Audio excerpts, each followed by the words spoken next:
Hey, this is Bob Guest team at Keller Williams Realty. Hey, today we're going to talk about the crazy mind of a buyer. How a buyer's mind is kind of crazy when a buyer is looking for a house. It's really true. Before I get into that, make sure you look below for a free home evaluation. If you want to know what the house is worth, your house is worth, look below. There's a link. If you want a quick home search to find out what's still out there, take a look below. Also, we have a nice free application that's state-of-the-art. I use it all the time. Recently, I went to go look at houses myself. I was looking for a second home, a vacation home, and I became a buyer. And I selected a realtor to help me.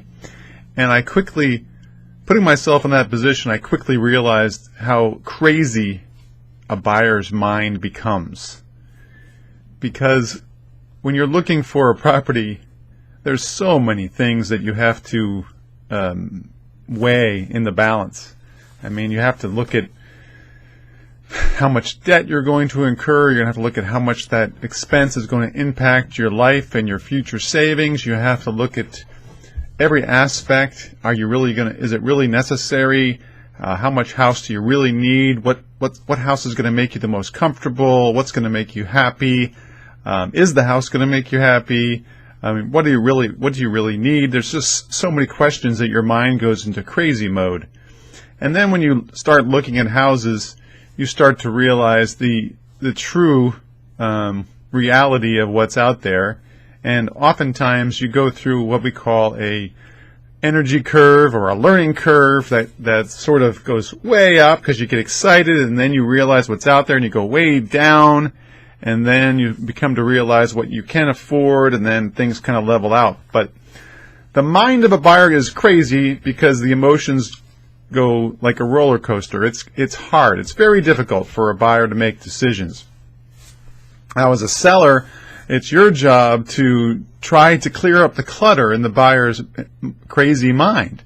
And that's why, unfortunately, we tell you to neutralize your house as much as possible, clean your house as much as possible, make it look good, make the landscaping look good, because all of those things clear the way for a buyer to make a decision. They're trying to analyze your house. They're trying to analyze properties clearly, precisely, and it's hard for many buyers to see through things like dirt and clutter and stuff. I mean, there's a certain percentage that can, but I would estimate it's less than 20%.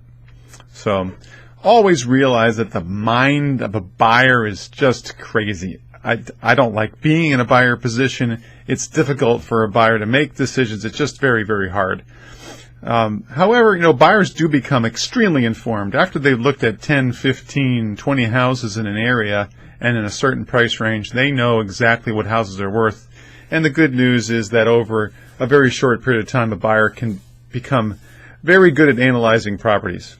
So in the end, after all the craziness is over, it always comes down to this. It's a price war and a beauty contest. The beautiful houses sell, and the houses that are priced well sell in every market. So if you win the price war and you win the beauty contest, your house sells no matter what the market is. So until next time, this is Bob. Hope that helps. Have a great day. Bye-bye.